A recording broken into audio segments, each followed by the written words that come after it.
అపోస్తలుడైన పౌలు గలతీలకు వ్రాసిన పత్రిక 2వ అధ్యాయంలో ఉన్న 21 వచనములు. అటు పిమ్మట 14 సంవత్సరములైన తరువాత నేను తీతును వెంటబెట్టుకుని బర్నబాతో కూడా యెరూషలేమునకు తిరిగి వెళ్ళితిని.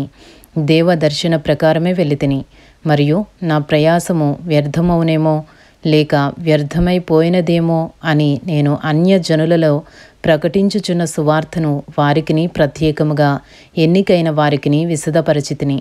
అయినను నాతో కూడానున్న తీతు గ్రీసు దేశస్థుడైనను అతడు సున్నతి పొందుటకు బలవంత పెట్టబడలేదు. మనలను దాసులుగా చేసుకొనవలనని క్రీస్తు యేసు వలన మనకు కలిగిన మన స్వాతంత్ర్యమును వేగుచూచుటకు రహస్యముగా తేబడి దొంగతనముగా ప్రవేశించిన కపట సహోదరుల వలన జరిగినది. సువార్త సత్యము మీ మధ్యను నిలుచున్నట్లు మేము వారికి ఒక్క గడియ అయినను లోబడుటకు ఒప్పుకొనలేదు. ఎన్నికైన వారుగా ఎంచబడిన వారి యొద్ద నేనేమీయూ నేర్చుకొనలేదు. వారెంతటి వారైనను నాకు లక్ష్యము లేదు. దేవుడు నరుని వేషము చూడడు. ఆ ఎన్నికైన వారు నాకేమీయూ ఉపదేశింపలేదు.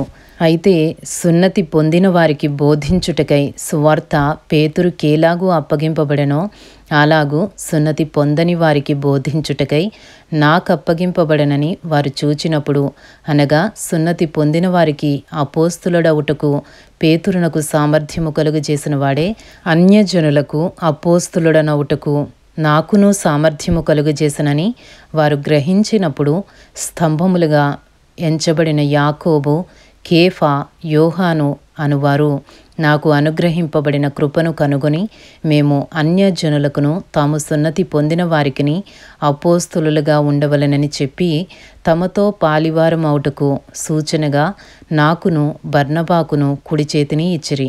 మేము బేదలను జ్ఞాపకము చేసుకొనవలనని మాత్రమే వారు కోరిరి. అలాగు చేయుటకు నేనును ఆసక్తి కలిగి ఉంటిని.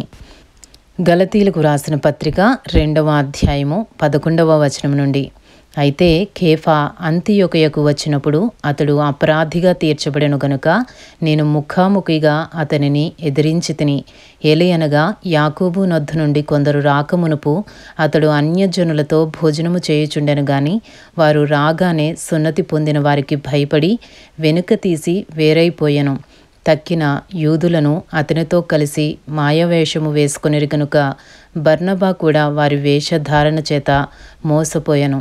వారు సువార్త సత్యము చొప్పున క్రమముగా నడుచుకొనకపోవుట నేను చూచినప్పుడు అందరి ఎదుట కేఫాతో నేను చెప్పినదేమనగా, నీవు యూదుడివై ఉండియో యూదుల వలె కాక అన్యజనుల వలెనే ప్రవర్తించుచుండగా అన్యజనులు యూదుల వలె ప్రవర్తింపవలనని ఎందుకు బలవంతము చేయుచున్నావు?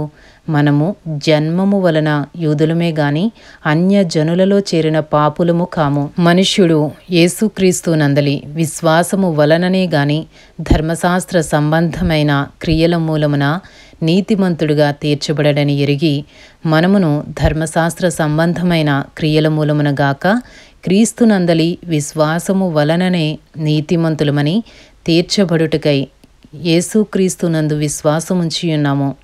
ధర్మశాస్త్ర సంబంధమైన క్రియల మూలమున ఏ శరీరియు నీతిమంతుడని తీర్చబడడు కదా. కాగా మనము క్రీస్తునందు నీతిమంతులమని తీర్చబడుటకు వెదకుచుండగా మనము పాపులముగా కనబడిన ఎడల ఆ పక్షమందు క్రీస్తు పాపమునకు పరిచారకుడాయన అట్లనరాదు. నేను పడగొట్టిన వాటిని మరలా కట్టిన ఎడల నన్ను నేనే అపరాధినిగా కనుపరుచుకొందును కదా. నేనైతే దేవుని విషయమై జీవించు నిమిత్తము ధర్మశాస్త్రము వలన ధర్మశాస్త్రము విషయమై చచ్చిన వాడనైతిని. నేను క్రీస్తుతో కూడా సిలువ వేయబడి ఉన్నాను. ఇకను జీవించువాడను నేను కాను, క్రీస్తే నా యందు జీవించుచున్నాడు. నేనిప్పుడు శరీరమందు జీవించుచున్న జీవితము నన్ను ప్రేమించి నా కొరకు తను తాను అప్పగించుకునిన దేవుని కుమారుని యందలి విశ్వాసము వలన జీవించుచున్నాను. నేను దేవుని కృపను నిరర్ధకము చేయను.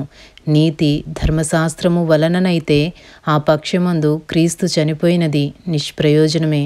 ఇంతటితో అపోస్తలుడైన పౌలు గలతీలకు రాసిన పత్రిక 2వ అధ్యాయంలో ఉన్న 21 వచనములు పూర్తి చేయబడినవి.